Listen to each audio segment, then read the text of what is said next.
But sort of just going on to your TEDx talk in Lugano, which I absolutely loved, about future-proofing your career.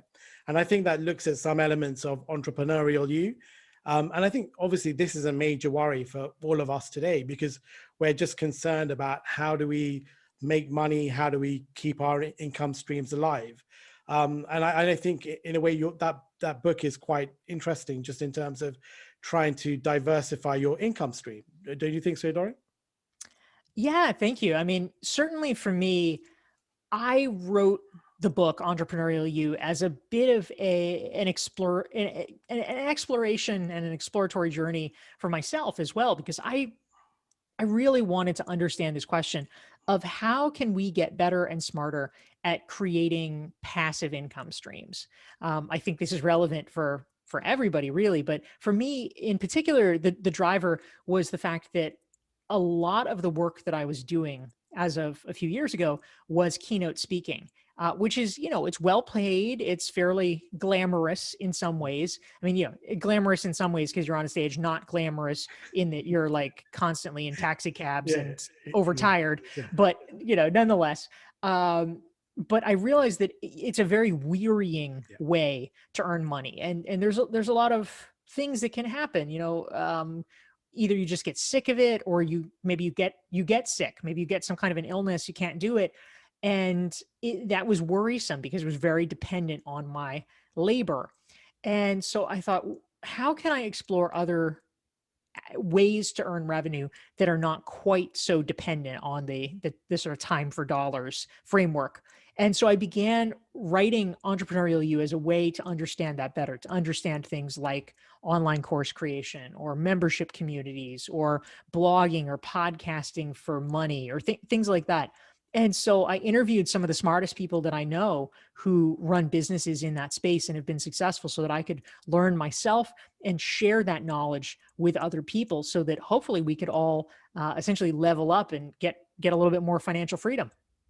And I think that's a really interesting point, because essentially if you've built up a brand, you essentially have an asset and you're trying to sort of monetize that. And I don't think there's anything sort of wrong about that, because essentially if you hadn't put in the thousands of hours of work and all your Forbes articles and what have you, which weren't probably well paid, or some other articles weren't well paid, then you wouldn't be where you are now. So essentially it's about doing the grind, getting to where you are now, and then hopefully leveraging that now.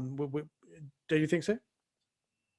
With these different income streams? Yeah, absolutely. And yes, when you are thinking about creating multiple revenue streams, one of the first objections that someone might raise is, oh, but I don't have time for that. I don't have bandwidth for that. Aren't you essentially saying that I just have to be doing 10 different things? And what I like to clarify is the point is not that you're literally doing 10 different things, which of course would pull you in too many directions. I mean, that's a lot to take in.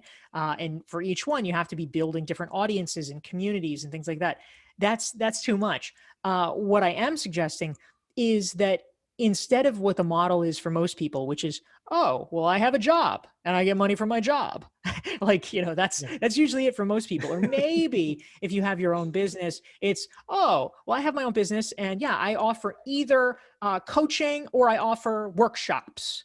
And like, okay, well, that's great. It's like two different things, but that's not exactly de-risked, right? Like Sure. what I am suggesting is that we think about our core intellectual property that we have created, and then think of a myriad of different ways to leverage that same thing, but to different audiences, packaging it in different ways at different price points, so that you really can actually diversify the risk of your business, but using the same core concepts and core competencies that you're working on.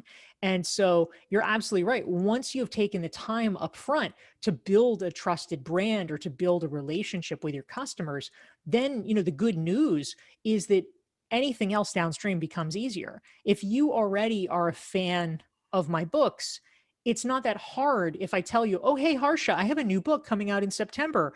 It's not like it's going to take 20 hours for me to convince you. You're probably like, oh, that sounds good. Yeah, I'll pre-order it, and it's like, great. That's what we're all hoping for in our businesses. We'll get onto the plugs at the end, Dorian. That's right. but